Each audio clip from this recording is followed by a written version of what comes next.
अपने हीरो को देखने से फुर्सत मिल गई हो तो कुछ पढ़ाई भी कर लो मैडम। ये दिल का डॉक्टर बनाने की क्लास है, दिल का मरीज बनाने की क्लास नहीं है। तन्वी और ऋचा एक मेडिकल कॉलेज में पढ़ाई करते थे। यज्ञ भी उनके ही सेमेस्टर में था, जो बहुत ही शांत और भोला लड़का था, जबकि तन्वी बहुत ही सुंदर और चंचल। फिर क्लास खत्म होने के बाद, तुझे वो इतना ही पसंद है तो उससे बात क्यों नहीं करती?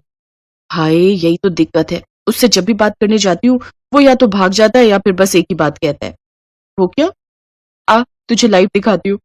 फिर कुछ देर बाद जैसे ही यज्ञ तन्वी के पास से गुजरता है, यज्ञ रुको, मुझे तुमसे कुछ कहना है। पर मुझे कुछ नहीं सुनना है तन्वी। मैंने कितनी बार समझाया तुम्हें कि मैं बहुत गरीब घर से हूं, मेरे साथ तुम्हें कुछ हासिल नहीं होगा। ये कहकर यज्ञ वहां से चला जाता है और फिर तन्वी दुखी होकर ऋचा से कहती है, देखा तूने, बस इसका हर बार का यही है। लेकिन अब तो मैंने भी ठान लिया है कि इसे अपने प्यार में पागल ना बनाए ना, तो मेरा नाम भी तन्वी दुबे नहीं। कभी पढ़ाई के बहाने तो कभी किसी और। अच्छा, अब सैलरी कितनी ऑफर की है? अभी तो 60,000 बोलिए, पर कुछ टाइम बाद बढ़ जाएगी। नॉट बैड, मतलब जैसा नाम सुना था वैसे ही बड़े लेवल का हॉस्पिटल है वो। अरे तन्वी, हॉस्पिटल नहीं, 5 स्टार होटल है वो। पता है, सारी मशीनें एकदम हाईटेक है माँ। सोचो मुझे कितना कुछ सीखने को मिलेगा। खैर ये छोड़ो, तुम बताओ तुमने कहीं अप्लाई किया? नहीं, अभी कुछ दिन आराम कर लूं, बाद में ट्राई करूंगी। वैसे भी मुझे तो हाउसवाइफ ही बनना है और अपने पति के पैसों पर ऐश करनी है हमेशा। तुम भी कमाल हो यार। अच्छा सुनो ना, मुझे कब दिखाओगे वो हॉस्पिटल? जल्दी ले चलूंगा तुम्हें। कुछ दिन बाद यज्ञ तन्वी को अपना हॉस्पिटल दिखाने ले गया। अस्पताल वाकई बहुत ही बड़ा और आलीशान था। तभी वहां से एक हैंडसम लड़का गुजरा जो सूट बूट में था और उसके साथ साथ उसकी सेक्रेटरी भी चल रही थी। तन्वी यज्ञ से बात करने की कोशिश करती रहती और आखिर में यज्ञ को भी घुटने टेकने ही पड़े और वो भी उससे प्यार करने लगा। दोनों हमेशा साथ साथ रहने लगे और फिर एक दिन, मान गई यार तुझे, तूने अपना प्यार हासिल कर ही लिया। और नहीं तो क्या, अब यज्ञ सिर्फ मेरा है, हमेशा के लिए। सही है यार, वो बहुत अच्छा है, टॉपर है। तू देखना एक दिन वो बहुत बड़ा डॉक्टर बनेगा। जानती हूँ, तभी तो उससे प्यार किया।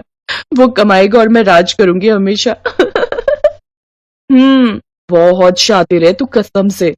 कॉलेज खत्म होने तक यज्ञ तन्वी के प्यार में पूरी तरह से पड़ चुका था और फिर दोनों की डॉक्टरी पूरी हो गई।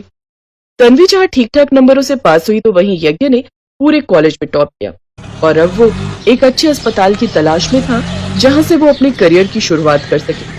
और फिर उसकी तलाश पूरी हुई महराज मेडिकेयर पर आकर। क्या बात है यज्ञ, बड़े खुश लग रहे हो? हाँ तन्वी, आज मैं बहुत खुश हूँ। मैंने महराज मेडिकेयर में इंटरव्यू दिया था, उन्होंने मुझे जॉब दे दी। अभी तो ट्रेनी सर्जन रखा है, पर बाद में सैलरी और पोस्ट। कौन है तू और यहाँ जंगल में क्यों आया है? मेरी मदद करो बाबा, मैं बड़ी मुश्किल से आप तक पहुंचा हूं।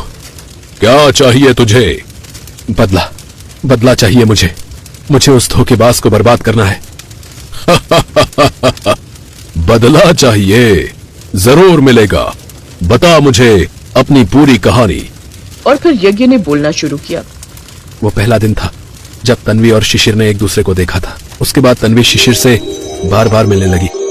उसने शिशिर को भी वैसे ही प्रेम जाल में फंसाया जैसे मुझे फंसाया था। उसने शिशिर की दौलत देखकर उससे शादी कर ली बाबा, और मुझे किसी मरीज की मौत के लिए जिम्मेदार ठहराकर फंसा दिया। पूरे 5 साल में जेल में रहा। मैंने उस गुनाह की सजा काटी जो मैंने कभी किया ही नहीं। बहुत बुरा हुआ तेरे साथ। जेल में रहते हुए दिन रात मैंने बस एक ही ख्वाहिश की बाबा, तन्वी की बर्बादी। पर वो बहुत पैसे वाले लोग हैं, मैं अकेले उनका कुछ नहीं बिगाड़ पाया, और अब मुझे प्रेत शक्ति चाहिए। प्रेत शक्ति? तुम ठीक तो हो ना? हाँ, इसकी इंटीरियर सेरेब्रल आर्टरी डैमेज हुई है, इसी वजह से खून बह रहा है। हमें जल्दी कुछ करना होगा वरना ये मर जाएगा। ऋचा यज्ञ को देखकर हैरान थी। जो बीमारी सिटी स्कैन और बाकी टेस्ट करके भी पकड़ में नहीं आ पाई थी, यज्ञ ने 1 सेकंड में जान ली। यज्ञ अभी ऋचा को समझा ही रहा था कि तभी उसकी आंखें ऊपर चढ़ गईं और उसका शरीर अकड़ने लगा और फिर उसे अंदर से आवाज आई, तू जानता है ये बच्चा कौन है? ये तन्वी और शिशिर का बेटा है, मार डाल इसे। अगले ही पल यज्ञ ने उस बच्चे का गला पकड़ लिया। ये देखकर बाहर छिपे तन्वी और शिशिर भी अंदर आ गए। ऋचा के साथ वो दोनों भी उसका हाथ छुड़ाने लगे, लेकिन उसकी पकड़ उस बच्चे पर और मजबूत होती जा रही।